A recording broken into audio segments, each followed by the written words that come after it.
Ako ay naniniwala na garapan ang katiwalian sa pamahalaan sa ilalim ni Pangulong Bongbong Marcos ngayon. Sasabihin ko po sa inyo yan. Garapan. Kaya, kung meron man pong dapat na umaksyon dito, dapat si Pangulong Bongbong Marcos. Si Pangulong Bongbong Marcos should act immediately. Ngayon na. Dapat magsalita si Pangulong Bongbong Marcos tungkol sa mga porsyento ng mga congressman, pati ng mga senador sa mga government projects. Pagka hindi nagsalita si Pangulong Bongbong Marcos Jr. dito, gusto ko sabihin, kinukonsinti niya ang katiwalian sa pamahalaan. Pero ngayon po, garapal po ang katiwalian sa pamahalaan. Garapan ang katiwalian sa pamahalaan. And if the President does not lift a finger, ibig sabihin, kinukonsinti niya ang katiwalian sa pamahalaan. Yan po yung sinasabi natin.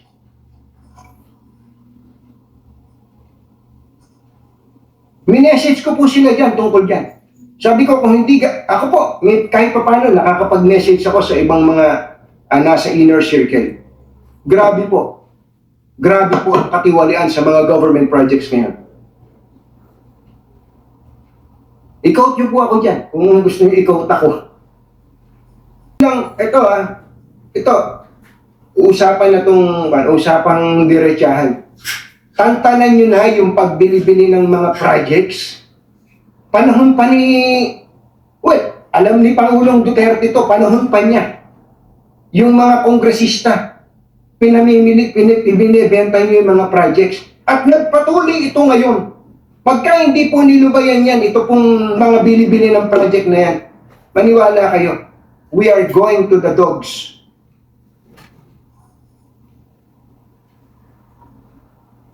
May problema ba ang administrasyon? Meron. May problema ba si speaker? Meron.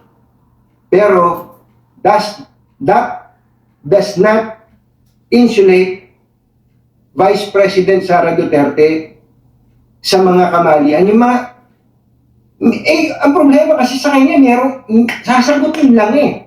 Kung meron bang katiwalian, kung wala, ba't ka matatakot humarap dun? Ikaw nga yung nakakaalam kung merong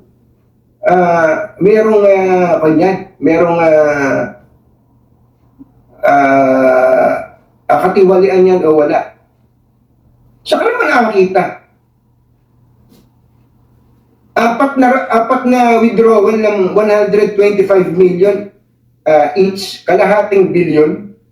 Sasabihin nyo, hindi nyo alam kung yung mga papel na hindi dumaan sa inyo. Hindi po ba? Mga kababayan,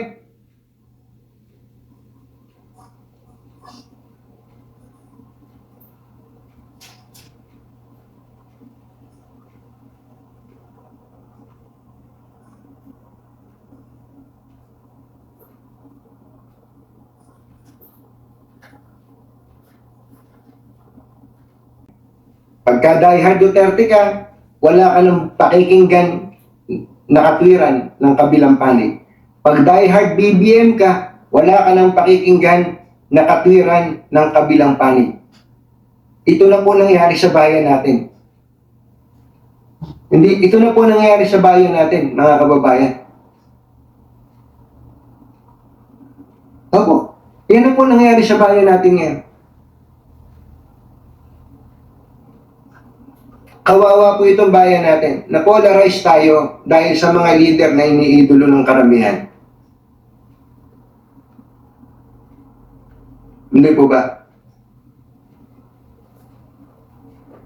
Ang pangarap ko, matagal ko na itong pangarap. Sapagkat naniniwala ako na tama yung ginawa ni Senator Ping Lacson. Matagal ko ng pangarap na sana ay tanggalin ang diskresyon ng mga mambabatas, congressman at senador sa paggawa ng proyekto, sa bidding. Ewan ko lang kung may tumakbo pang congressman at kung may tumakbo pang senador. Tanggalan po ninyo ng diskresyon ang mga mambabatas natin sa pagturo ng mga project, pagturo lalo na ng mga kontraktor na gagawa ng project. Pagka po ganun, ewan ko lang kung may tatakbo pang congressman at senador.